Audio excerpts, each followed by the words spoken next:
y no me presentaré con manos vacías, pues sobreabundante estoy de gracia y amor. No me presentaré con manos vacías, traigo mi ofrenda hoy, recíbela, oh Dios. Tú das semilla a aquel que siembra y sobreabundantemente cosechará, porque la lluvia de gracia y prosperidad sobre tus hijos hoy derramarás. Hola, bienvenido una vez más a este seminario de ¿Por qué prosperan los judíos? Hemos estado viendo durante estas horas los principios por los cuales el pueblo judío es prosperado. Pero recuerda que estos principios son también para que tú los puedas aplicar, pues la prosperidad es para todo aquel que cree conforme a la palabra de Dios. Hoy vamos a ver precisamente otro principio que tiene que ver con las primicias. Si nosotros vivimos conforme a los principios establecidos por Dios en su palabra, podremos ser verdaderamente prosperados.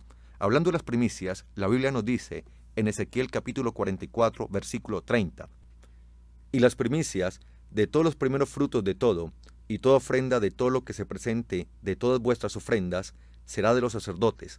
Asimismo, daréis al sacerdote las primicias de todas vuestras masas, para que repose la bendición en vuestras casas. La Biblia nos muestra que la primicia se da para que la bendición de Dios repose en nuestra casa. Hoy vamos a ver un elemento esencial llamado la primicia. Es un principio de mucho poder. Este principio, si tú lo aplicas, harás a través de él que repose la bendición de Dios en tu casa. La pregunta es, ¿para qué debemos dar las primicias? La respuesta bíblica es, para que la bendición de Dios repose en vuestras casas, para que repose en mi casa, para que repose en tu casa. Por lo tanto, espero que esta enseñanza que vas a escuchar el día de hoy sirva de mucha bendición para tu vida. Bendiciones. Vayamos por favor al libro de los Proverbios, el capítulo número 3. Vamos hoy a ver otra palabra. Obviamente la temática siempre ha sido ¿por qué el pueblo judío es qué? Prosperado, bendecido. Y vamos a preguntarle a un hombre llamado Salomón, que según lo que se dice, según lo muestra la historia, y según lo confirma la historia, es Salomón el hombre que ha sido más rico sobre toda la tierra. Según lo que se nos muestra en los estudios que se han hecho, ningún hombre en la tierra, ni antes de Salomón, ni después de Salomón, ha sido tan prosperado y tan rico sobre la tierra. Salomón aún tiene el Guinness Record de ser el hombre más rico que ha existido sobre la tierra. Ni antes ni después de Salomón lo ha habido. Ni Bill Gates, que es el dueño de la Microsoft, que es el hombre actualmente más rico del mundo, ha llegado a tener lo que tuvo Salomón en riquezas. Entonces, como Salomón era tan rico y era tan prosperado, era el hijo de ¿quién? De David, del rey David. Salomón fue el hijo del rey David, y fue con la mano de Salomón, fue a través del gobierno de Salomón que Israel extendió sus dominios de la forma más impresionante como nunca Israel los ha extendido. Y fue bajo el gobierno de Salomón que Israel fue tan prosperado y tan bendecido. Y era tanta la fama de Salomón, de su bendición y su prosperidad, que nos cuenta la palabra del Señor que muchos reyes iban y visitaban a Salomón. Había reyes que le llevaban ofrendas a Salomón simplemente para que él les dijera cuál era el secreto de la prosperidad. Y es él quien escribe, el encargado de escribir el libro de la sabiduría o de los proverbios. Son proverbios hermosos.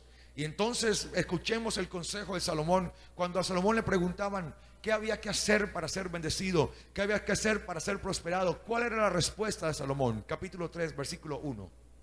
Dice aquí, Salomón está hablando: hijo mío, no te olvides de mi ley, y que tu corazón guarde ¿qué? Mis mandamientos. Lo primero que Salomón enseñaba era que no había que olvidarse de ¿qué? De la ley, ni de los mandamientos de Dios, sino que cada día había que atesorarlos. Ahí está el principio de la prosperidad. Vivir ¿por qué? Por la palabra. El principio de la prosperidad, la base de la prosperidad está ¿en qué? En vivir la palabra de Dios. Ahí está el principio de la prosperidad. Hijo mío, no te olvides de mi ley y que tu corazón guarde mis mandamientos. Porque muchos días y años de vida y de paz te aumentarán. Vendrá una vida victoriosa. Habrá bendición, habrá paz. Cada día que guardamos, ¿qué? Sus mandamientos y su palabra. Es decir, que la cumplimos, la creemos, la adoptamos como nuestra. Versículo 3 dice acá: nunca se aparte de ti la misericordia y la verdad. Átalas a tu cuello y escríbelas en la tabla de tu corazón. Y hallarás gracia y buena opinión ¿ante quién?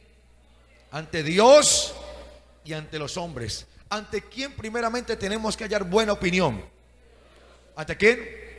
Ante Dios. A veces nos preocupamos mucho de lo que opinan primeramente ¿quiénes? Los hombres. Pero la cuestión es: ¿qué está opinando Dios de ti? ¿Qué está opinando Dios de mí? ¿Qué dice Dios de nosotros? ¿Cuál es la opinión de Dios respecto a nosotros? ¿Será que le estamos honrando a Él? ¿Será que le estamos dando la gloria a Él? ¿O por el contrario le estamos quitando la honra y le estamos quitando la gloria? Por lo tanto, nuestra primera opinión, la primera opinión que debemos tener en cuenta es la de ¿quién? La de Dios. ¿Qué opina Dios hoy de nosotros? ¿Cómo estamos administrando nuestra vida? ¿Será que Dios opina bien de eso? ¿Cómo estamos administrando nuestros negocios y todo lo que nos ha dado? Nuestra familia, aún las finanzas. ¿Será que Dios opina bien de nosotros? Y Salomón decía aquí que era muy importante la opinión de ¿quién? De Dios. Y luego la de ¿quién? La de los hombres. Si tenemos buena opinión de Dios, también tendremos buena opinión de los hombres. Versículo 5. Confía en el Señor con todo tu corazón y no te apoyes en tu propia prudencia. El problema del hombre hoy es que se apoya en su propia capacidad. Y la palabra dice que es maldito aquel hombre que confía en el brazo de hombre. Dice aquí: no seas sabio en tu propia opinión, sino que teme al Señor.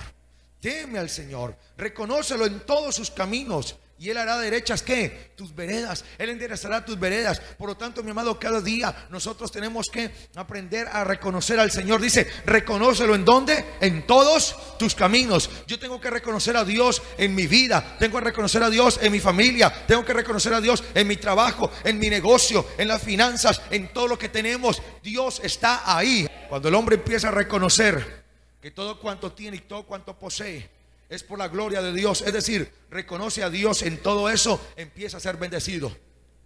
Pero cuando nosotros no queremos reconocer a Dios, sino que pensamos que es nuestro brazo, por lo tanto yo no tengo que honrar a Dios con nada, y porque pienso que es mi fuerza, es mi voluntad, es donde empieza el decaimiento del hombre. Y Salomón decía: si tienes algo, reconócelo a Dios en todos tus caminos. ¿Cuántos quieren reconocer a Dios en todo su camino? Hay que reconocer a Dios. Reconoce a Dios en todos tus caminos y Él hará derecha tus veredas, las enderezará. No seas sabio en tu propia opinión, sino que teme al Señor y apártate del mal. Recuerda que yo les dije que a los judíos nos enseñan que temer al Dios o temer al Señor, ¿qué es? Temer a su palabra. El temor a Dios no es otra cosa que el temor a su palabra. Y dice aquí: porque esto será medicina para tus músculos, para tu cuerpo, y refrigerio para tus huesos. Esto será una medicina para todo tu ser. Tanto tus músculos como tus huesos serán restaurados. Y dice el versículo 9: honra al Señor con tus bienes y con las primicias de todos tus frutos. Honra al Señor con tus bienes y con las primicias de todos tus frutos. Yo tengo que aprender a honrar a Dios con lo que tengo. Todo lo que tengo es de ¿quién? De Dios. Todo lo que tú tienes es de ¿quién? De Dios. Todo lo que tenemos es de ¿quién? De Dios. Por lo tanto, hay que aprender a honrar a Dios con eso. Honra al Señor con tus bienes y con las primicias de todos tus frutos. Y con tus primicias, con los primeros frutos que obtengas, con las primeras bendiciones, con eso honra al Señor. Y cuando haces eso, ¿qué sucede? Versículo 10: entonces serán llenos tus graneros con abundancia y tus lagares rebosarán de mucho vino. Entonces, mi amado, mi amada, es necesario entender que hay que aprender a honrar a Dios con lo que es de Dios. En este momento vamos a ver otra llave de bendición que los judíos entendemos, y tiene que ver con las primicias. Y Salomón habló de esto diciendo: honra al Señor con tus primicias, entonces serán llenos tus graneros. ¿Cuántos quieren ver su casa llena de bendición, de abundancia? ¿Cuántos lo quieren ver llena de bendición y abundancia? Yo creo que es el deseo de todo el mundo ver la bendición de su vida. pero muchas veces nos desviamos del propósito de la bendición de Dios. Y en este momento vamos a entender qué son las primicias. Las primicias, al igual que el diezmo, le pertenecen ¿a quién? A Dios. Dice Deuteronomio 14, 23: y comerás delante del Señor tu Dios, en el lugar que Él escogiere para poner allí su nombre, el diezmo de tu grano, el diezmo de tu vino, el diezmo de tu aceite. ¿Y qué? Y las primicias de tus manadas, y las primicias de tus ganados, para que aprendas a temer al Señor tu Dios todos los días. Así como el diezmo es parte del temor a Dios, las primicias también son parte del temor a Dios, al Dios Todopoderoso. Eso es algo que debemos aprender a entender, mis amados. Las primicias son parte del temor a Dios. Y las primicias, ¿qué serán las primicias? La palabra nos enseña que primicias eran los primeros frutos. La palabra primicia significa primeros frutos. Lo primero que se obtiene es aprender a honrar a Dios con lo primero que se tiene. Si el diezmo, cuando damos el diezmo, es para reconocimiento de que Dios es el dueño de todas las cosas. Cuando damos la ofrenda voluntaria, reconocemos nuestro agradecimiento hacia Dios. Si también así las primicias reconocen que Dios es ¿quién? El proveedor de todas las cosas.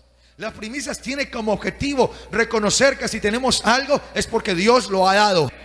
El diezmo reconoce que Dios es el dueño de todas las cosas. Las ofrendas reconocen nuestro agradecimiento hacia Dios, pero las primicias reconocen que Él es el proveedor. Por lo tanto, que si yo tengo algo es porque Dios lo ha provisto. ¿Cuántos quieren tener a Dios como proveedor? ¿Cuántos quieren tener a un Dios proveedor todopoderoso? Es Dios el proveedor. Por lo tanto, las primicias como primeros frutos contemplan ese agradecimiento a Dios porque Él es nuestro proveedor. Es por eso necesario decretar cada año una fiesta de primicias, aún en medio de nosotros como iglesia. Pero no es que tenemos que esperar a cada año a traer una primicia, no. La fiesta de las primicias es una cosa y participar de las ofrendas de la primicia es otra muy diferente. La fiesta se celebra una vez cada año, pero la ofrenda de la primicia no puede ser una vez cada año. La ofrenda de la primicia se da de acuerdo a la bendición que Dios me ha dado, de acuerdo a esa bendición. Por ejemplo, yo le explico a la gente cómo participar de las primicias. Si tú tienes tu negocio, por decir algo, tú tienes una venta en tu casa de cosas allí, de dulces. Bueno, ese primer dulce que vendiste en la semana, el día lunes, ¿por qué no se lo entregas al Señor como primicia de toda esa semana, declarando que Dios es el proveedor de tu bendición? Si tú tienes allí, tú manejas un carro, un taxi, ¿sí? Manejas un vehículo de servicio, ¿por qué esa primera carrera de la semana no se la das a Dios como primicia? Le dice: Señor, tú me has dado, Señor, este medio, y tú me has dado la salud y me has dado la fortaleza. Por lo tanto, esa semana será una semana de victoria, Señor. Aquí reconozco que tú eres mi proveedor. Dependiendo de tu negocio, tal vez si tú tienes un empleo y tú dices: hermano, pero yo tengo un empleo y me pagan un salario. Bueno, qué bueno que de ese salario tú aprendas a sacar una ofrenda. ¿Cuánto? Conforme a la generosidad de tu corazón, porque la Biblia dice en Deuteronomio 16: será conforme a la generosidad de tu corazón. Y le diga: Señor, esta ofrenda es de primicia, reconociendo, Señor, que si tengo algo es porque tú me lo has dado. ¿Qué es lo que tenemos que aprender a reconocer? Aprender a reconocer que una cosa es el diezmo, otra cosa es la ofrenda voluntaria, otra cosa es ¿qué? La primicia. A veces hay personas que dan una ofrenda y dicen: ya di todo, ya di mis diezmos, mis primicias y mi ofrenda. No, mi amado. Cuando yo aprendo a interpretar lo que es cada cosa, estaré viviendo bajo la gloria de Dios. Porque recuerda, el diezmo reconoce que Dios es ¿qué? El dueño de todas las cosas. La ofrenda reconoce ¿qué? Mi agradecimiento a Dios por todo lo que Él es, porque Él es grande. Y la primicia reconoce que Él es ¿quién? Mi proveedor.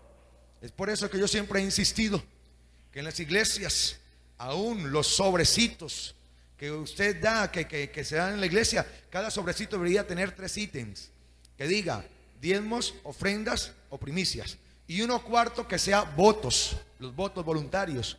Que los votos son una ofrenda voluntaria, pero que se promete: dentro de un mes voy a recibir este dinero, Señor. Si recibo o me sale ese negocio, Señor, te prometo que te voy a dar el 30% de esa bendición. ¿Eso sería qué? Una promesa, que cuando ya uno la recibe, se convertiría en una ofrenda voluntaria. Entonces podría tener allí el sobre, debería decir ofrendas voluntarias, diezmos y primicias. ofrendas voluntarias, diezmos y primicias. Que cada uno de nosotros aprendamos a reconocer qué es cada una de aquellas cosas y entender cómo es que Dios trabaja en medio de nosotros. Por lo tanto, Salomón decía: honra al Señor con las primicias. Aún el apóstol Pablo, haciendo un símil, haciendo una analogía con respecto a Israel, Pablo decía que Israel era santo, así como las primicias son santas. Mira, Pablo igualaba a Israel junto con las primicias. Decía: si las primicias son santas, Israel es santo, pero también lo es el resto de la masa. Es decir, la iglesia también es ¿qué? Santa, quería decir él. Y utilizó las primicias para hacer la comparación. Utilizó algo santo, decía el apóstol Pablo, que las primicias eran ¿qué? Santas. Es algo que debemos de tener en cuenta, mi amado, ¿sí? Para reconocer a Dios. Lo puedes hacer el primer día de la semana, o lo puedes hacer cada quincena, o por lo menos el primer día de cada mes. Lo importante es que cada nuevo proceso nosotros podamos reconocer a Dios, que durante esos días, durante esa nueva semana, durante esos nuevos 7 días que Dios me da, Dios me va a bendecir. O durante esos nuevos 30 días que Dios me da, Dios me va a ¿qué? A bendecir. Que cada día empieza un nuevo proceso, y que en cada proceso Dios ¿qué? Me provee y me bendice. Entonces no me vaya a salir como me dijo alguien. Me dijo: ay, hermano Rabat, pero si yo doy primicias y diezmos y ofrendas, me quedo en la calle, me quiebro. No, mi amado, si vas a pensar eso, ya estás pensando mal, ¿sí? No, hay que aprender a entender esto. Mira, ningún judío te va a decir que se quebró por honrar a Dios con lo que es de Dios. Más bien siempre te van a dar testimonio de lo que Dios hace, y tú vas a hacer un testimonio vivo de lo que Dios hace. Entonces, qué bueno aprender a reconocer a Dios con las primicias. ¿Cuánto hay que dar de primicia? Conforme a la voluntad del corazón, conforme a la generosidad de tu corazón. Yo no te voy a decir tienes que dar tanto, no. Mire, mi amado, qué bueno. Por ejemplo, tú que tienes tu campo, siembras, por decir algo, el trigo. ¿Qué debes hacer? Lo primerito que sale de allí lo traes como una ofrenda de primicia a Dios. ¿Qué estás declarando ahí? Que el resto de tu campo va a estar ¿qué? Bendecido, y que va a dar abundancia. Que tuviste allí, tienes tu ganado, esa primera vaquita que nació, se la entregas a Dios como esa bendición, y de resto de ahí en adelante esa vaca te va a dar mucho. ¿Sí? Así, mi amado, para aprender a reconocer constantemente a Dios con nuestras primicias. Honra al Señor con tus primicias, y serán llenos tus graneros. ¿Qué quiere decir eso? Y habrá ¿qué? Abundancia, provisión, porque Él es el Dios proveedor. Entonces, mis amados, quiero mostrarte rápidamente el caso de 2 hombres, rápidamente. Uno que supo honrar a Dios, pero uno que no supo honrar a Dios. ¿Y cuál fue el destino de cada uno de ellos? Y tú hoy, guiado por el Espíritu Santo, determinarás cuál quieres seguir, si honrar a Dios o deshonrar a Dios. Entonces veamos primeramente el caso de aquel hombre que no supo honrar a Dios, aquel que no lo supo honrar. Vayamos rápidamente a Josué, capítulo 6. Y cuando lo tenga me mira, por favor. Escúchame bien. ¿Qué está pasando allí? Vamos a meternos en el contexto histórico para que entendamos la palabra de Dios. Lo que está sucediendo ahí es que Moisés había muerto y se había levantado un sucesor llamado Josué. Y Dios ha designado a este sucesor de Moisés llamado Josué para que entre al pueblo de Israel a la tierra prometida, para que entre Israel a la tierra que fluye leche y miel. Dios había prometido que les iba a ¿qué? A proveer una tierra que fluía ¿qué? Leche y miel. Es decir, era una tierra de ¿qué? De abundancia, de pastos verdes, de ríos, de mucha vegetación, de mucha abundancia. Y Dios le dice a Israel: yo les voy a entregar esas tierras. Pues Dios había desechado a los moradores de esas tierras porque eran moradores paganos, eran moradores idólatras que deshonraban el nombre de Dios. Pero Dios ahora ha levantado a su pueblo Israel y le va a entregar esa tierra gloriosa. Y Dios le dice a Josué que se preparen. Y conoces bien la historia. Dios le dice a Josué que prepare él y el pueblo, y van a tomar aquellas tierras. Y Dios le da una estrategia al pueblo y a Josué. La estrategia consistía en que iban a poseer ciudad por ciudad de las más de 40 ciudades que componían a la tierra de Canaán. Canaán era compuesta por más de 40 ciudades. Obviamente el pueblo de Israel no las iba a tomar todas de una, sino que iba a tomar ¿qué? Ciudad por ciudad. Y ahí tenían enfrente la primera ciudad. ¿Cómo se llamó la primera ciudad? Jericó. Jericó era la primera ciudad que el pueblo de Israel iba a poseer, mi amado, bajo la bendición que Dios les iba a entregar. Ahí estaban frente a esa primera ciudad, y Dios les dice a ellos que fueran y durante 7 días dieran vueltas, y el último día, el séptimo, le dieran 7 vueltas, y Dios les iba a entregar en sus manos a Jericó. El pueblo de Israel no iba a combatir, sino que Dios era quien les iba a entregar ¿qué? La bendición. Así hicieron.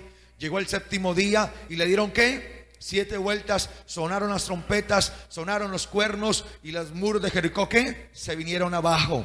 Usted conoce la historia y dice que Dios les entregó la bendición.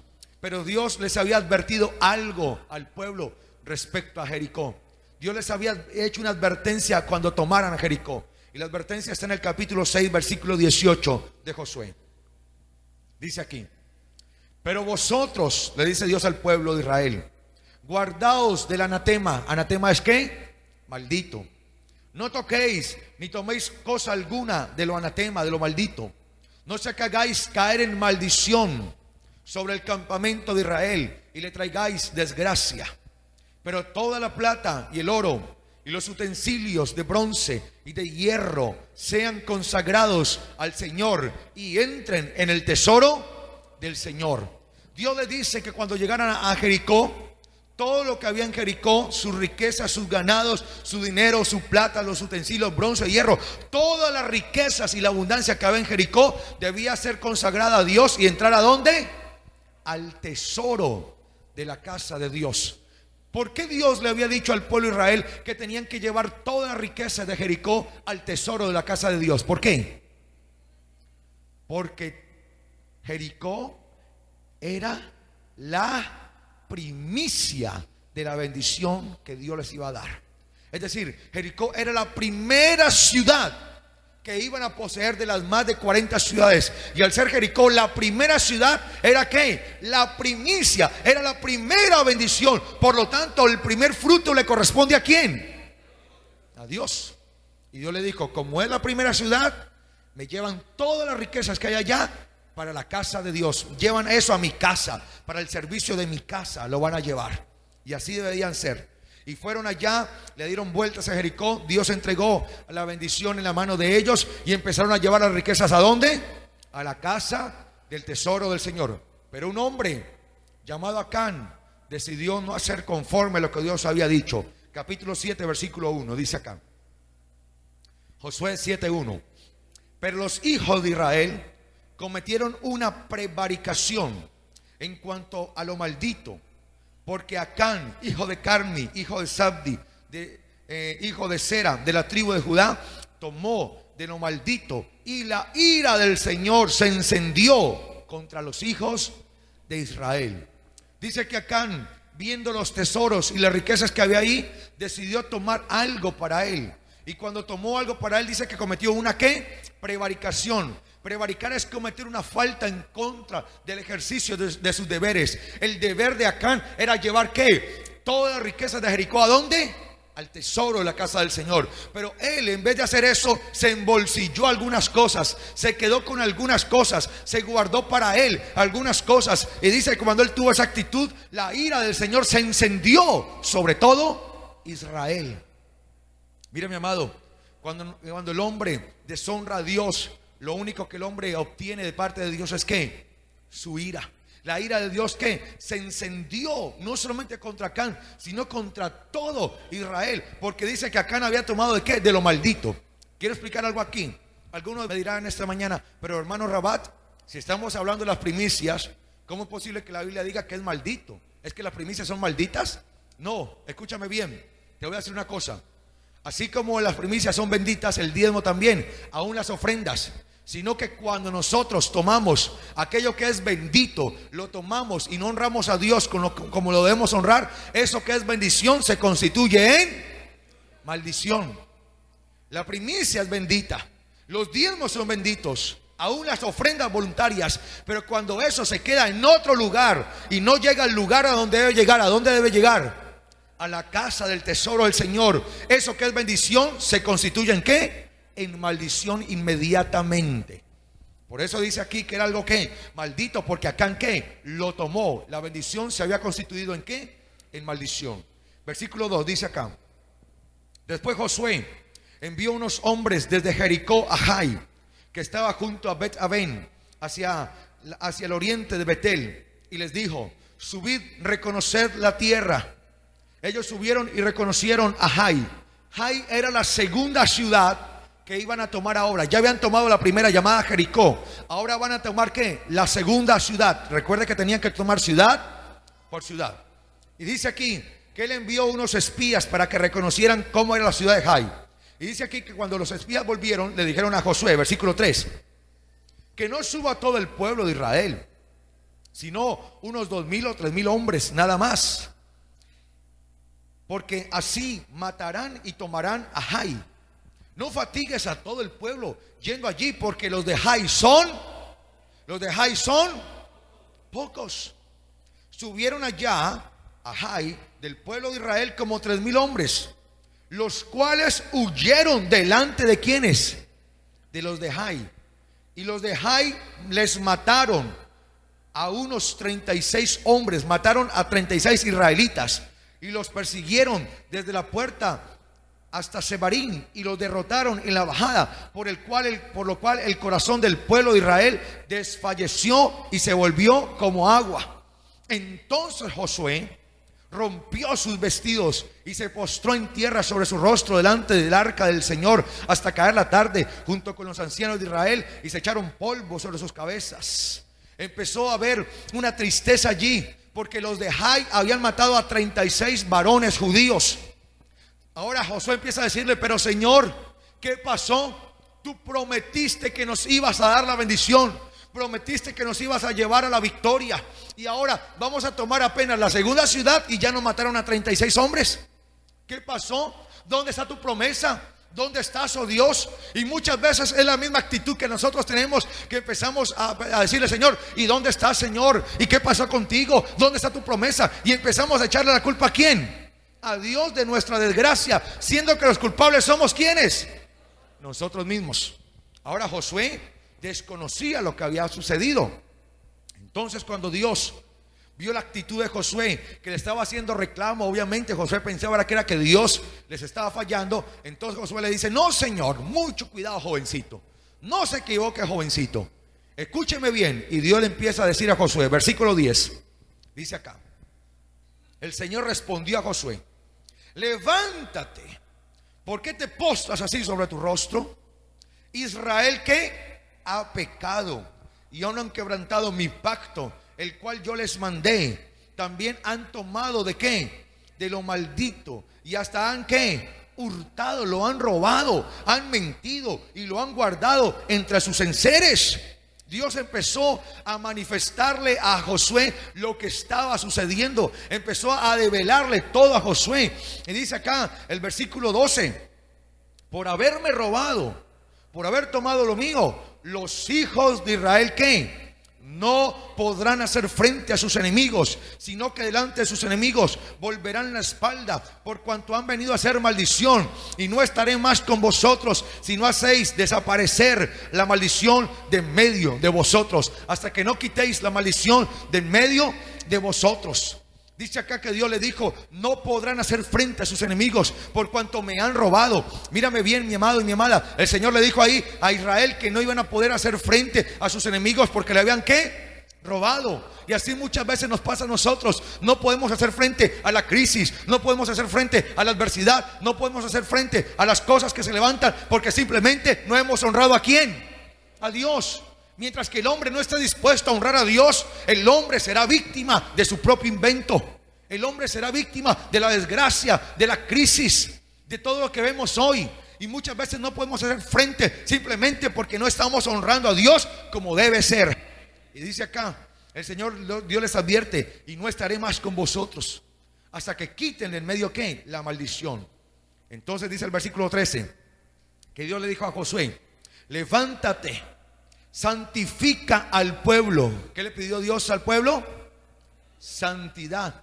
Y dice aquí: y diles: santificaos para mañana, porque el Señor Dios de Israel dice así: maldición hay en medio de ti, Israel, no podrás hacer frente a tus enemigos hasta que hayáis quitado la maldición de en medio de vosotros. Dios le dice aquí: levántate, quita la maldición, santifica al pueblo. ¿Sabe, mi amado y mi amada? El problema no es la crisis, pues crisis siempre ha existido en el mundo, la crisis siempre ha habido. El problema es qué actitud tenemos nosotros para enfrentar la crisis. En los tiempos de Noé hubo crisis, en los tiempos de Abraham hubo crisis, en los tiempos de David hubo crisis, en los tiempos de Jesús hubo crisis. Aún en esos tiempos hay crisis. El problema no es la crisis, el problema es cómo estamos para enfrentar la crisis. ¿Bajo qué actitud estamos? Entonces la palabra dice acá que Dios les pidió ¿qué? Santidad. Santificad al pueblo y diles: santificaos para mañana. ¿Qué es lo que Dios demanda del hombre? Santidad, sin la cual nadie ¿qué? Verá a Dios. La santidad es algo indispensable para ver a Dios. Y quiero decirte, mi amado, aún el honrar a Dios con las primicias, con los diezmos y aún con las mismas ofrendas es parte de la santidad del hombre hacia Dios. Aún las ofrendas son parte de nuestra santidad. Son parte de esa santidad que Dios demanda del hombre. No estoy diciendo que con las ofrendas compramos la santidad. No estoy diciendo que porque diezmamos, damos primicia, ofrendamos, ya somos salvos. Estoy hablando que eso es parte de la santidad. Porque de nada sirve que yo diezme, que yo ofrende y que dé primicias, pero si soy un borracho, o soy un adúltero, o soy un idólatra, o soy una persona homosexual, de nada sirve eso. Dios quiere que vivamos bajo ¿qué? Santidad. Santidad. Dios demanda santidad de nosotros. Y aquí las ofrendas, mi amado, son parte de la santidad a Dios. Son parte de esa santidad.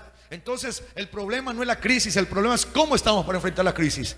Es más, la palabra promete y dice aquí: muchas son las crisis del justo, pero de todas ellas ¿qué? Le librará el Señor. Muchas son las crisis, muchas son las aflicciones del justo, pero de todas ellas le librará ¿quién? El Señor. Por lo tanto, ¿a quién librará el Señor de las crisis, de las aflicciones? ¿A quién? Al justo. No a cualquiera, ¿a quién? Al justo. ¿Y quién es un justo? Aquel que se justifica por la palabra. Por eso dice la palabra del Señor: justificados pues por la fe, tenéis paz para con Dios. ¿A través de qué nos justificamos? A través de la fe. ¿Y la fe viene por qué? Por el oír la palabra de Dios. Es decir, que la justicia de Dios viene a través de ¿qué? De su palabra. Entonces cuando yo vivo la palabra y hago lo que la palabra me dice, estoy justificado ante Dios y tengo paz ante Él. Y dice la palabra eso: muchas son las crisis del justo, las aflicciones del justo, pero de todas ellas le librará el Señor. También el Señor lo declaró. El Señor Jesús dijo: en el mundo tendréis ¿qué? Aflicciones, en el mundo tendréis crisis, pero confiad porque yo he vencido ¿qué? Al mundo. Por lo tanto, mi amado, Dios está esperando de nosotros una santidad que es necesaria, para la cual podemos, a través de la cual podemos ver ¿a quién? A Dios. Y las ofrendas son parte de esa santidad aún en el hombre. Es así que debemos de entenderlo. Y dice aquí que Dios le dijo: santifica al pueblo y diles: santificaos para mañana, porque el Dios de Israel dice así: maldición hay en medio de ti, Israel, no podréis hacer frente a vuestros enemigos hasta que hayáis quitado la maldición de medio de vosotros. Dios nos pide que quitemos ¿qué? La maldición. Pregunta: ¿cómo vamos a quitar la maldición de medio de nosotros? ¿Cómo vamos a quitar la maldición de nuestra vida o de nuestra familia? ¿Cómo vamos a quitar la maldición de nuestra economía? ¿Cómo la vamos a hacer? Viviendo conforme a lo que dice ¿qué? La palabra de Dios. ¿Sabes? Yo a veces me quedo asombrado de ciertas cosas y contemplamos a veces unos programas muy convencionales, a través de los cuales pensamos que así vamos a quitar la maldición. Y a veces pensamos que solamente es reprender y reprender y que así se va la maldición. A veces caemos en esa tendencia: ay, voy a reprender y reprender y así quito la maldición de mi vida. De nada sirve que yo me ponga a reprender a Satanás o al diablo si estoy robando a Dios. ¿De qué me sirve a mí que yo reprenda y reprenda al diablo si sigo robando a Dios? Mucha gente me dice a mí: hermano, por favor ore, reprenda a Satanás, a ver si se va este espíritu de ruina, a ver si se va este espíritu de miseria, de pobreza, por favor. Y la gente piensa que uno se va a poner simplemente a decir: ahora te reprenda espíritu de ruina, y que ya sí se va a ir, y la gente sigue robando a Dios. Eso no es así, mi amado. Y a veces pensamos que es reprender y reprender. No, escúchame bien. Escúchame bien. Nosotros a veces somos muy emocionalistas, déjame decirte. Y digo esto con mucho respeto. Y a veces nos dejamos llenar mucho de la emoción. Y más que espirituales somos emocionalistas. Más que espirituales somos almáticos. Es decir, nos mueve ¿qué? Los sentimientos, el alma, las emociones, más que el Espíritu de Dios. Y comenzamos muchas veces es echarle la culpa siempre a otro. Mira, mi amado, no hay nada peor que echarle la culpa a otro de lo que es mi culpa. Y por lo general nosotros en Latinoamérica estamos acostumbrados a no reconocer la culpa. Es más, de hecho es algo de la naturaleza del hombre el que éste no reconozca su culpa. Por lo general el hombre siempre le va a querer echar la culpa ¿a qué? A otro. Y siempre queremos buscar a otro para echarle la culpa. Y siempre ha sido así. En vez de reconocer nuestro error, en vez de reconocer nuestro pecado, le echamos la culpa ¿a quién? A Satanás, al diablo. Y siempre ha sido así. Mire, desde el principio, desde que Dios creó al hombre, cuando el hombre pecó, Dios llamó al hombre y le empezó a tomar ¿qué? Cuentas. Y le dijo: Adán, ¿qué hiciste? ¿Por qué pecaste? ¿Y qué dijo Adán? ¿A quién le echó la culpa? Ay, Señor, la mujer que me diste. No fue capaz de reconocer, sino que dijo ¿qué? La mujer que me diste tuvo la culpa. Y cuando Dios llamó a la mujer: Eva, mujer, ¿qué hiciste? ¿Por qué pecaste? ¿Qué dijo ella? Ay, Señor, la serpiente. La serpiente fue la que nos engañó. Ella tuvo la culpa. Y cuando Dios llamó a la serpiente a Satanás: serpiente, Satanás, ¿qué hiciste? Y ahí mismo la serpiente: ay, Señor. Y empezó a buscar a quien señalaba. Y como no encontró a nadie, a partir de ese momento el diablo tiene la culpa de todas las cosas. Claro. A partir de ese momento él es el culpable de todo. Entonces la gente siempre quiere venir a que uno ore para que le reprenda que espíritu de ruina, dice que espíritu de pobreza y que espíritu de miseria. ¿Qué espíritu ni nada, mi amado? Hay es que reprender nuestro pecado de nosotros, quitar nuestro pecado. Tenemos autoridad sobre los demonios. Pero te quiero decir una cosa, mi amado. La forma más efectiva y eficaz de reprender al demonio, de reprender a Satanás, ¿sabe cuál es? Vivir una vida en santidad. Cuando mi vida es santa por la palabra, honro a Dios con mi vida, con todo lo que tengo y con todo lo que soy, le soy de Dios, Satanás estará ¿qué? Alejado. ¿Qué es lo que la palabra dice? No deis lugar al diablo. Claro, si yo robo a Dios sus diezmos, si robo a Dios sus primicias, si no honro a Dios con mis ofrendas, ¿le estoy dando lugar al diablo? La Biblia dice: no deis lugar al diablo. Yo me quedo aterrado de que a veces cambiamos los modelos establecidos por la palabra. Entonces, antes de que te pongas a perder el tiempo 3, 4 horas reprendiendo supuestamente que el espíritu de maldición o de miseria o de ruina, pregúntate: ¿estoy viviendo en santidad? Antes de que te pongas a hacer eso, porque te digo que si no estás viviendo en santidad, te puedes pasar tu vida reprendiendo y ahí seguirá Satanás, porque le estamos dando lugar al diablo. Le estamos dando lugar al diablo. Somos nosotros los que podemos dar lugar al diablo. Y acá el pueblo le había dado lugar al diablo. ¿Por qué? Porque un hombre había robado ¿a quién? A Dios sus primicias. Y Dios le dice: levántate y santifica al pueblo. Dios no le dice: vayan y reprendan a los demonios. ¿Qué le dice? Santifíquense y quiten así la maldición de en medio de ustedes. Por lo tanto, mi amado, Dios está llamando a nuestra vida a santidad. ¿Y qué sucedió ahí? Versículo 18. Josué entendió que la situación del pueblo era por el pecado, por la falta de santidad. Entonces, ¿qué hizo Josué? Verso 18. Entonces Josué hizo acercar las casas hombre por hombre, hasta que llegó a Acán, hijo de Carmi, hijo de Sabdi, hijo de Sera, de la tribu de Judá. Versículo 19. Entonces Josué dijo a Acán: hijo mío, da gloria al Señor, el Dios de Israel, y dale alabanza, y declárame ahora lo que has hecho, no me lo encubras. Y Acán respondió a Josué: verdaderamente yo he pecado ¿contra quién? Contra el Señor. ¿Qué has hecho? No me lo encubras. Y Acán respondió a Josué: verdaderamente yo he pecado ¿contra quién? Contra el Señor. ¿Contra quién pecamos?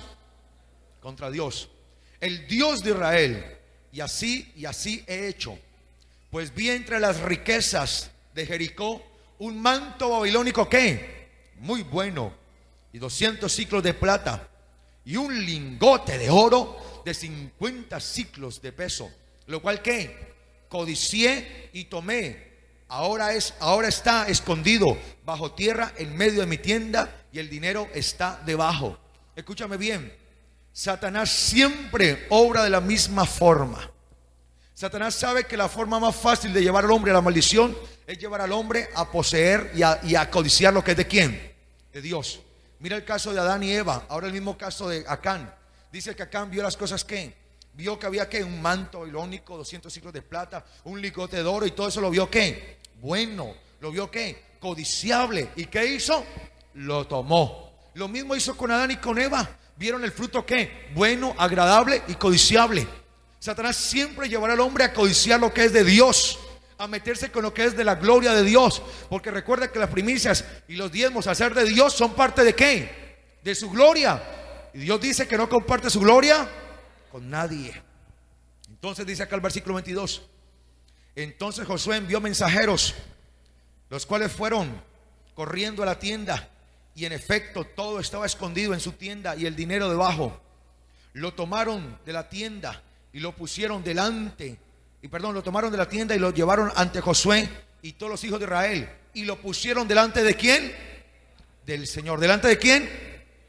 ¿Sabes cuál es el problema, mi amado?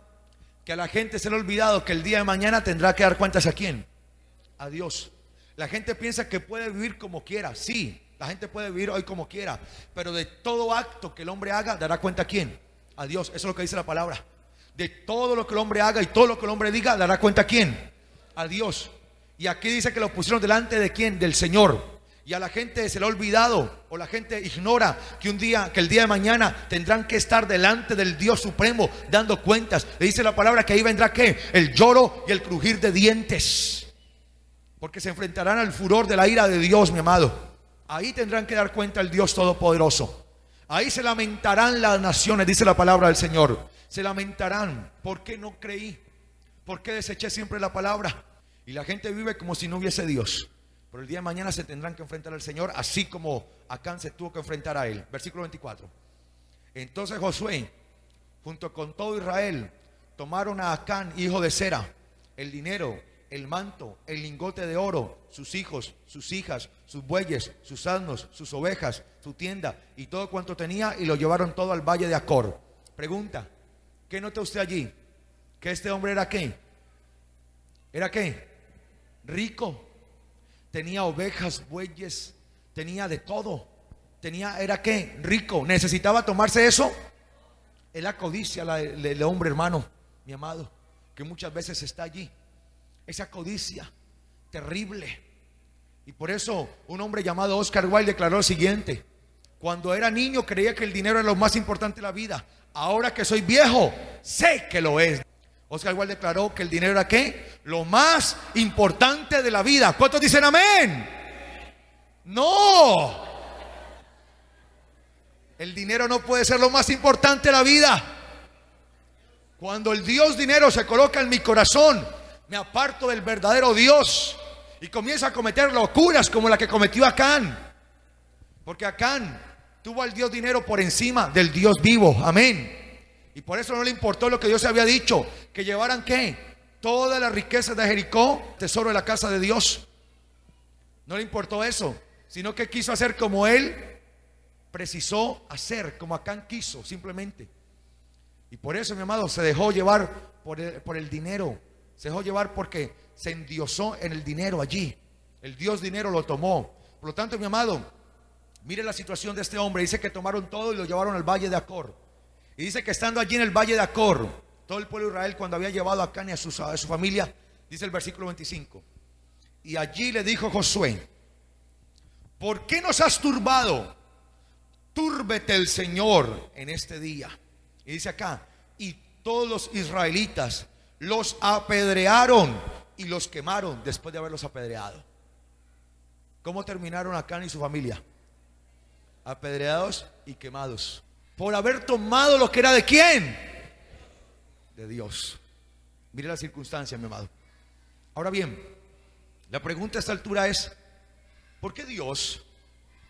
¿Qué mueve a Dios a encenderse en ira cada vez que tomamos lo que es de Él, sean diezmos, primicias u ofrendas. ¿Por qué Dios se enciende en ira de esa forma? ¿Por qué dice que viene maldición? ¿Sabes por qué? Porque es que detrás de los diezmos, detrás de las primicias y aún de las ofrendas hay algo glorioso. ¿Sabes qué es? No, no la bendición. ¿Sabes qué es? Las almas. Las almas. Detrás de cada primicia, detrás de cada diezmo, detrás de cada ofrenda hay almas para salvarse, mi amado. ¿Sabes cómo se extiende el reino de los cielos? Con lo que yo aporto, con las primicias, con los diezmos, con las ofrendas que yo doy. Así se extiende el reino de los cielos. Y cuando yo digo que el reino de los cielos se está extendiendo, es porque las almas están ¿qué? Salvando, se están ganando. Pero cuando yo retengo lo que es de Dios, cuando yo retengo las primicias, cuando yo retengo el diezmo, cuando yo retengo la ofrenda voluntaria, entonces yo estoy haciendo simplemente una acción, estoy llevando a cabo una acción egoísta, porque no quiero que el reino de los cielos ¿qué? Se extienda. Cada diezmo, cada primicia, cada ofrenda que yo doy es decisiva para la extensión del reino de los cielos y para que muchas almas se salven. Por lo tanto, mi amado, Satanás quiere que tú no ofrendes, que tú no des diezmo, que tú no des primicio. ¿Con qué objetivo? De no permitir que las almas ¿qué? Se salven. Es por eso que lo primero que Satanás le vende a uno el cuento es ¿para qué diezmar? ¿Para qué ofrendar? ¿Para qué dar primicias? Con el objetivo de que uno las retenga, que uno no honre a Dios, para que las almas no se salven. Pero ten en cuenta, cada centavo que tú das como primicia, como diezmo y como ofrenda, cada peso, cada cosa que tú destinas, cada cosa que tú das como ofrenda, cada joya, lo que tú des, no sé qué es lo que tú das, cada cosa que tú das como ofrenda, como primicia o como diezmo, mi amado, lleva el sello de Dios para la bendición de las almas. Y cuando Dios ve tu generosidad para que otros se salven, entonces Dios enviará mayor bendición sobre tu vida. Habrá mayor bendición. Por eso dice que ni un vaso de agua se quedará sin ser recompensado, por cuanto lo diste para que uno de esos pequeños sean ¿qué? Salvos. Amén. Por eso dice la palabra que de gracia recibo, doy de gracia. Otros dieron para que yo recibiera el evangelio. Hoy yo doy para que otros lo sigan recibiendo. Entonces entiende que detrás de cada diezmo, de cada primicia, de cada ofrenda, va el sello de ¿qué? De la salvación de las almas. Entonces, mi amado, este es el caso de un hombre que no supo honrar a Dios. Pero rápidamente te quiero mostrar el caso de un hombre que sí supo honrar a Dios. Y te pido por favor que vayamos al libro de las Crónicas, al segundo libro de las Crónicas, el capítulo 31. Un hombre que sí supo honrar a Dios. ¿Cómo terminó este hombre? El primero terminó muerto, él y su familia. Pero ¿cómo termina este que sí supo honrar a Dios? Vamos a entender lo que pasaba acá. Contribuyó de su propio dinero para los holocaustos de la mañana y de la tarde, y para los holocaustos de los días de reposo, nuevas lunas y fiestas solemnes, como está escrito en la ley del Señor. Mandó también al pueblo que habitaba en Jerusalén que diera ¿qué? La porción correspondiente ¿a quién? A los sacerdotes y levitas, para que ellos se dedicaran nuevamente a la ley del Señor. Es decir, le ordenó al pueblo que trajeran lo que les correspondía por ley a los sacerdotes y levitas, para que ellos siguieran nuevamente ¿qué? Predicando, profetizando la palabra de Dios. Ahora te hago una pregunta. ¿Cómo se llama la parte legal correspondiente de los que ministran dentro de los atrios del Señor? Es decir, de aquellos que han entregado su vida 100% al servicio de la obra de Dios. ¿Cómo se llama lo legal de ellos? ¿Cómo se llama eso que les corresponde económicamente hablando? ¿Cómo? ¿Sueldo? ¿Salario? Seamos bíblicos, veamos qué le dice la palabra del Señor. Versículo 5. Y cuando este edicto, ¿cuál edicto? Llevar la parte legal correspondiente de ¿quiénes? De los sacerdotes, de los que ministran al Señor.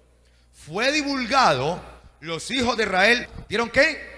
Muchas primicias de grano, muchas primicias de vino, muchas primicias de aceite, muchas primicias de miel y muchas primicias de todos los frutos de la tierra. Y trajeron asimismo ¿qué? En abundancia. ¿Los diezmos de qué? De todas las cosas. Por lo tanto, ¿cómo se llama? La parte legal correspondiente. Primicias y diezmos. Hermano Rabat, sí, sí. Eso es lo que determina la palabra. A los judíos nos enseña, si la Biblia lo dice, así es y punto. Si la ley lo dice, así es y punto. Dios lo ha determinado así. A los judíos nos enseñan que el peor negocio de la vida es alegar contra Dios, es alegar contra su palabra.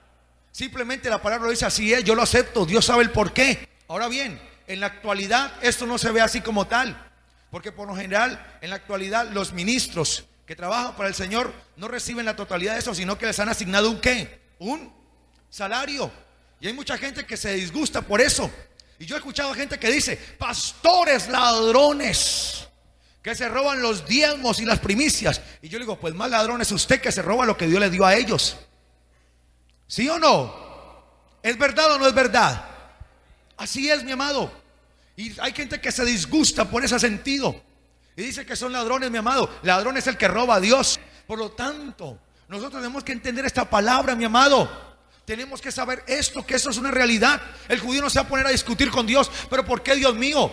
El judío simplemente dice, Señor, los diezmos y primicias son tuyos, tú verás qué haces con ellos. Por lo tanto, así como tú y yo podemos manejar nuestro dinero conforme creemos que es lo mejor para nosotros, asimismo Dios, como dueño de las primicias y los diezmos, puede hacer con su dinero. Dios puede hacer como Él quiera. Y si Él decidió que las primicias y los diezmos es para el sustento de los ministros, así es. Yo simplemente debo dar a Dios lo que es de quién, de Dios. Pero quiero aclarar, hoy actualmente no es así. Por lo general a los ministros les asignan un salario, porque alguno ya dirá, claro, si ve que yo tenía razón, el pastor se lleva todos los diezmos que yo doy. No, por lo general la mayor parte de los diezmos y lo que usted da como ofrendas va destinados ¿a qué? Al crecimiento de la obra de Dios. Y dice aquí entonces, mi amado, que era para el sustento de ellos, y Dios dio esto. Al versículo 6 dice aquí, también los hijos de Israel y de Judá, que habitaban en las ciudades de Judá, dieron del mismo modo los diezmos de las vacas y de las ovejas, y trajeron los diezmos ¿de qué? De lo santificado, de las cosas que habían prometido al Señor su Dios, y lo depositaron ¿en qué? En montones, diga montones. Pero no eran montoncitos así en la mano, no, eran montañas. Montañas. Mire, eran tantas las montañas que dice aquí el versículo 7. En el mes tercero comenzaron a apilar, a organizar, a contabilizar aquellos montones. ¿Y terminaron cuándo? En el mes séptimo. ¿Cuánto se demoraron contabilizando la ofrenda que el pueblo había llevado? 4 meses, no.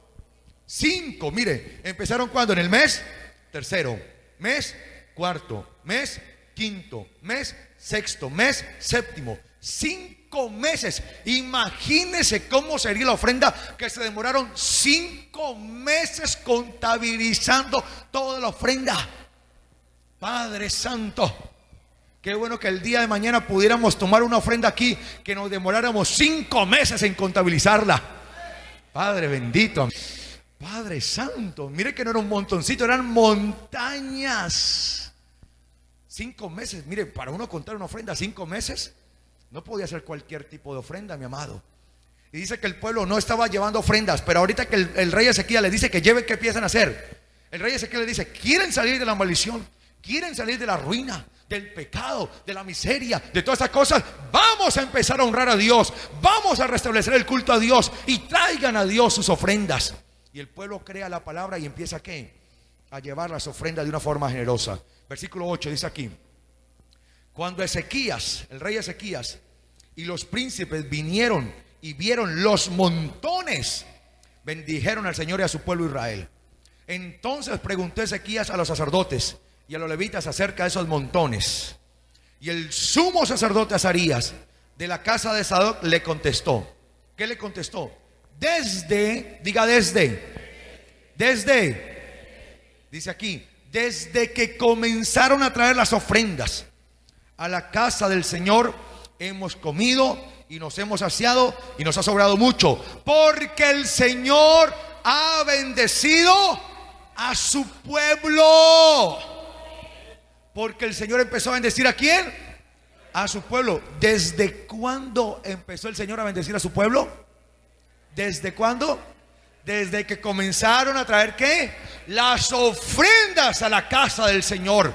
Desde que empezaron a traer las primicias, los diezmos, las ofrendas voluntarias. Desde que empezaron a traer todo esto, el Señor empezó a ¿qué? A bendecir al pueblo de Israel. Entonces, mi amado, mira la bendición aquí. Y hoy tiene que marcarse en nuestra vida un desde. Tal vez hasta hoy tu vida está en una situación tremenda, pero a partir de hoy, desde hoy, el Señor empezará a bendecir tu vida, porque tú habrás cambiado. Y dice aquí que Dios había bendecido a su pueblo, y dice el sacerdote, y ha quedado esta abundancia de provisiones. Mira, empezó a cambiarse el lenguaje. Ya no está hablando de ruina, miseria, pecado, pobreza, muerte, sino que ahora se empezó a hablar de ¿qué? Abundancia, provisiones, bendiciones. Se empieza aún a cambiar ¿qué? El vocabulario. Se empiezan a ver otras cosas. ¿Y qué sucedió? Versículo 20. Dice aquí, versículo 20: de esta manera hizo Ezequías en todo Judá, y ejecutó ¿qué? Lo bueno, lo recto y lo verdadero delante del Señor su Dios. ¿Desde cuándo se dice que hicieron lo bueno, lo recto y lo verdadero? ¿Desde cuándo? Desde que empezaron a honrar a Dios con lo que era de Dios, desde que empezaron a vivir en santidad. Dice que hicieron ¿qué? Lo bueno, lo recto y lo verdadero. Es decir, que antes de eso estaban haciendo ¿qué? Lo malo, lo incorrecto y lo falso. ¿Y cómo puedo pretender que Dios me bendiga si estoy haciendo cosas malas, incorrectas y falsas? Mi amado, nunca podrá haber la bendición. Pero se dice aquí que desde que comenzaron a honrar a Dios, hicieron lo bueno, lo recto y lo verdadero. Versículo 21. En todo cuanto emprendió en el servicio de la casa de Dios, ¿de acuerdo con qué? Con la ley. Dice, un servicio en la casa ¿de quién? De Dios. De acuerdo con la ley y los mandamientos. ¿Buscó a quién? Al Dios verdadero, a su Dios. ¿Lo hizo de qué? Es decir, que llevó al pueblo a amar a Dios con todo ¿qué? El corazón. Lo hizo de todo corazón. ¿Y fue qué? ¿Y fue qué? ¿Y fue qué? Prosperado. ¿Se puede prosperar? ¿Se puede prosperar? ¿Sí se puede prosperar? ¿O será que la prosperidad es una simple utopía bíblica?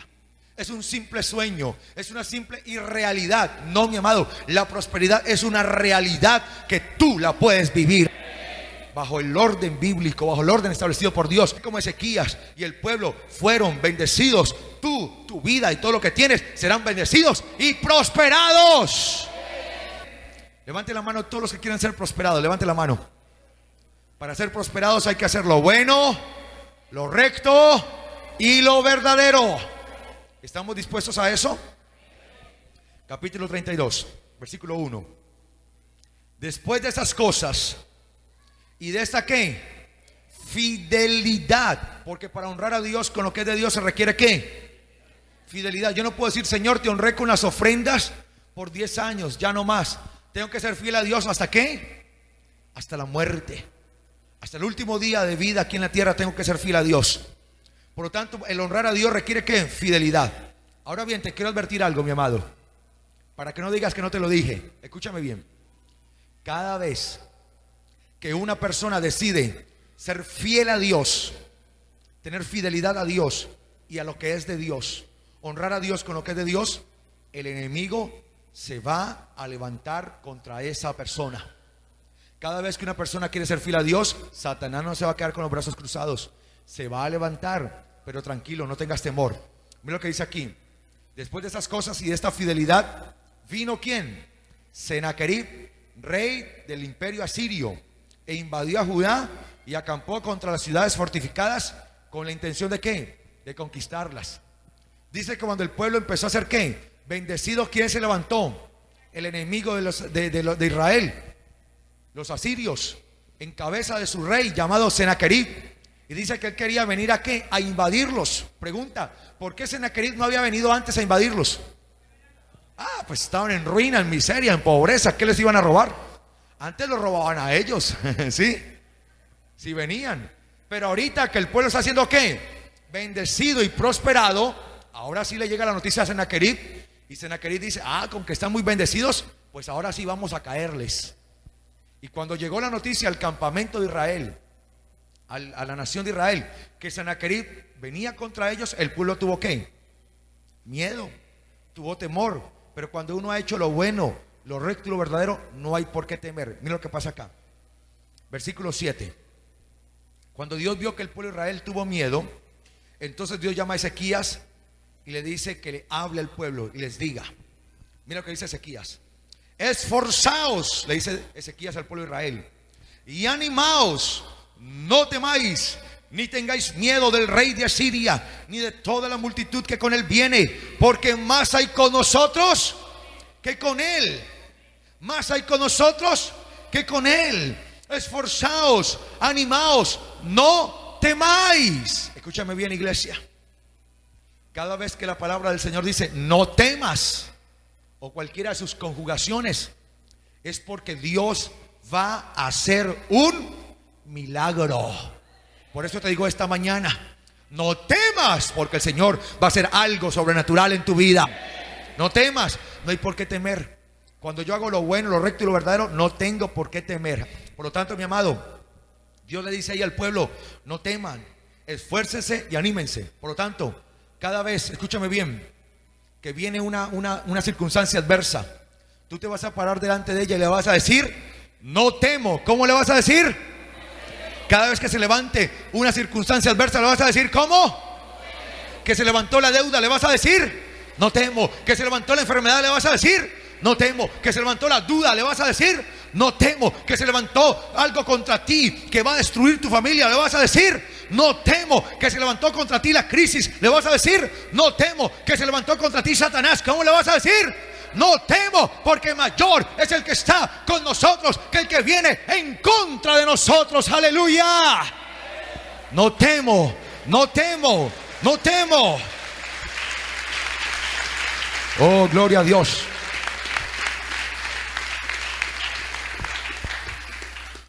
Por lo tanto, mi amado, es necesario creer lo que hemos visto, lo que tenemos a través de la palabra. Y dice el versículo 8, sigue señalando Ezequías: con él, con el asirio Sennacherib, está el brazo de carne, mas con nosotros está el Señor nuestro Dios para ayudarnos y pelear nuestras batallas. ¿Quién peleará tu batalla? Dios. ¿Qué sucedió con el caso de Acán, que robó a Dios? ¿Qué le dijo Dios a Josué? No estaré más con vosotros, volveréis vuestras espaldas ante vuestros enemigos. Pero acá Dios le dice que pelearé por vosotros. Mire la diferencia tan tremenda. Allá Dios le dice: no pelearé por vosotros. Acá Dios le dice que pelearé por vosotros. Todo depende de cada uno de nosotros, qué actitud tenemos ante Dios. Y dice aquí que el pueblo tuvo ¿qué? Confianza en las palabras de Ezequías, rey de Judá. Versículo 20.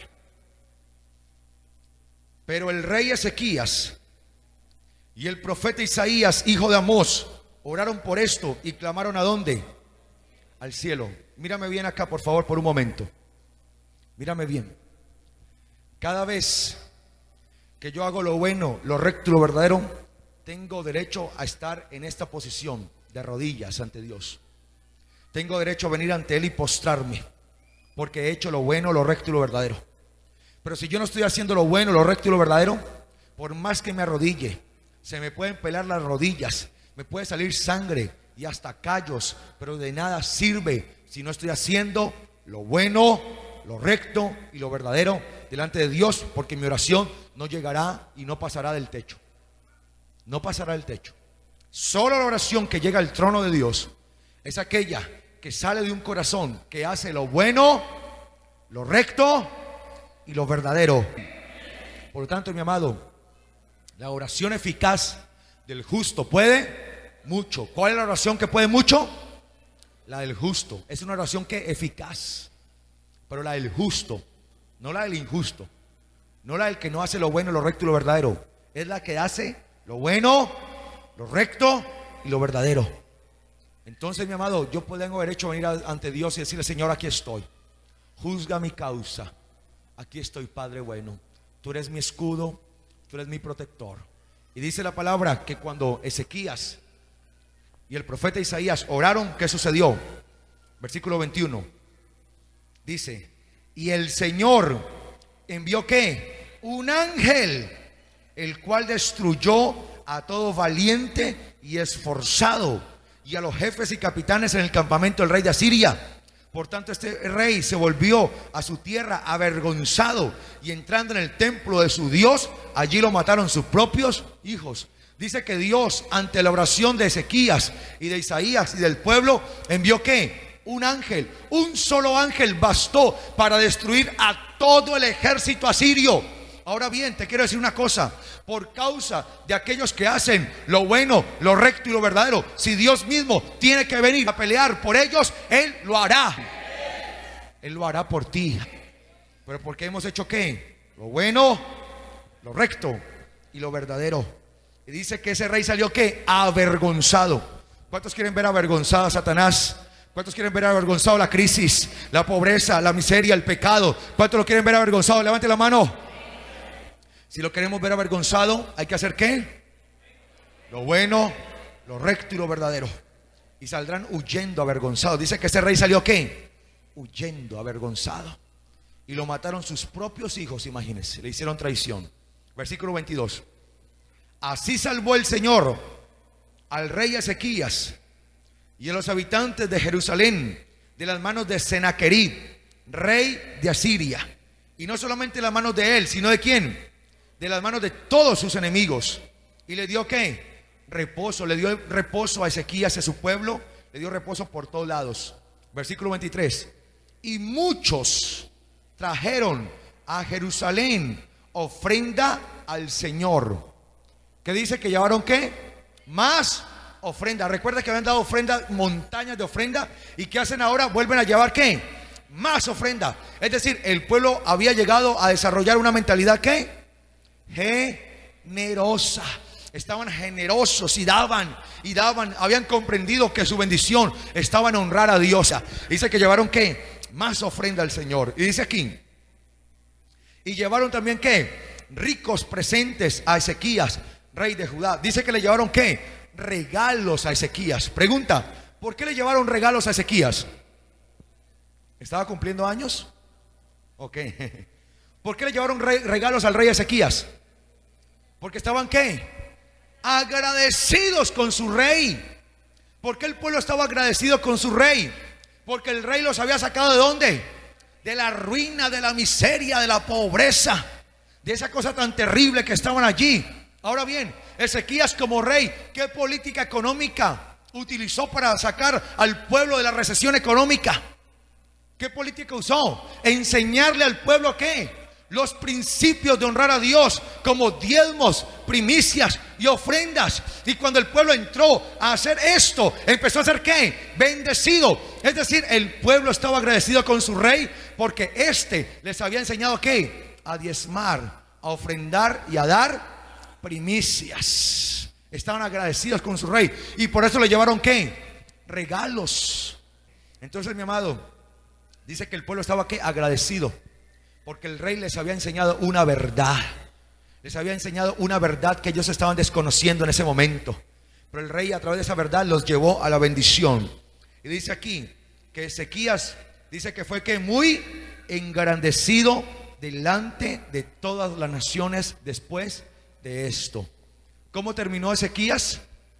¿Cómo? Engrandecido, bendecido, prosperado. Y solo él, también ¿qué? El pueblo, toda la nación. Aleluya. ¿Y cómo terminó Acán? ¿Cómo terminó Acán? Apedreado y quemado, destruida toda su familia. Entonces, mi amado, ¿cómo quieres tú? ¿Como Acán o como Ezequías? ¿Ves la diferencia tan tremenda entre el uno y el otro? Los dos caminos tan diferentes. Eso depende de cada uno de nosotros, mi amado. Honra al Señor con tus bienes y con las primicias de todos tus frutos. Mis amados, coloquémonos de pies en esta mañana.